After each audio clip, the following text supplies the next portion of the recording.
So, bigla naging supervisor ka, nagkaroon ka ng incentive, nagkaroon ka ng additional commission.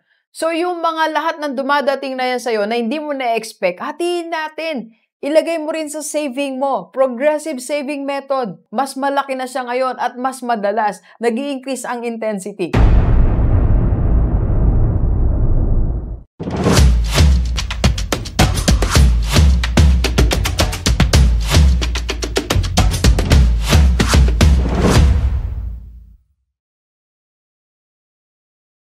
Okay, paano ba ang progressive saving method?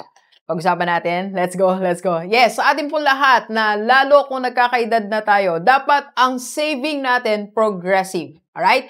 So, paano ba ang progressive? Ang ibig sabihin po ng progressive ay three things. First, nag-i-increase over a certain period of time. Okay? Nag-i-increase din ang amount. Okay? And of course, nag-iiba yung style. Mas nagle-level up ang style. Ayan ang ibig sabihin ng progressive saving method ni Rockstar. Okay?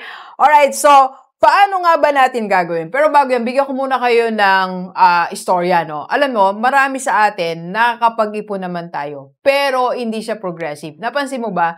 Nung estudyante tayo, nakapag-ipon tayo ng mga barya-baryad, mga sukli-sukli, mga sobra-sobra, 2, 5 piso, 10 piso, barya-barya. Kaya, nung makagraduate tayo, marami tayong barya. Tama po yun, walang masama.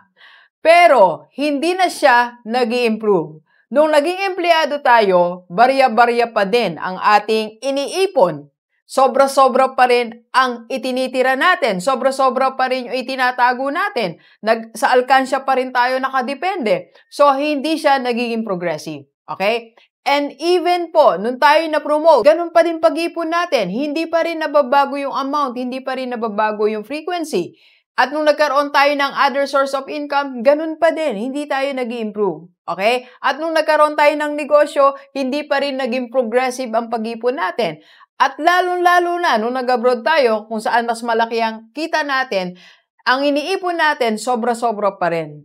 Barya-barya pa din. Okay? So, walang progressive saving method na nangyayari. So, ano ba dapat natin gawin? Bigyan ko po kayo ng sample computation. Ito po yung malaking tulong para sa atin.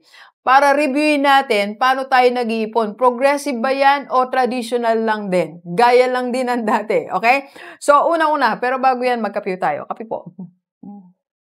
Kung ikaw estudyante, nakakapag-ipon ka ng 20, kaya-kaya mo yan. 20 pesos a day, kaya-kaya mo yan as a student. I'm telling you. Kasi hindi ka lumalabas ng bahay na walang 100 ang baon mo. Kaya nga kaya natin bumili ng milk tea, di ba? Kaya natin mag-Starbucks. Kaya natin kumain sa McDo. Kaya mo kumain sa mga fast food. Gumagastos tayong from 50, 70 pesos, 100, 150 pesos.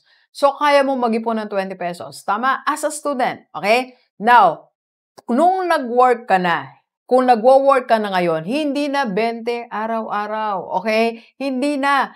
Kailangan medyo tumataas na yan. Pwede na yung 100, pwede na yung 150, pwede na yung 200. Kasi iba na may income ka na eh. Iba na dapat yung intensity, okay? So, next, kung ikaw naman ay nagbigala ka nagkaroon ng other source of income, dapat iba rin ang amount, iba din frequency. Kung dati, weekly ka lang nag-iipon, pero dahil dalawang source of income mo, napunta ka sa sales, kailangan every other day. Alright? So, ayun ibig sabihin ng progressive. Okay? Next, kung ikaw na may nagka-negosyo, kumikita ang negosyo mo, lumalago ang negosyo mo, kumikita po siya, dagdagan natin ang ating sinesave.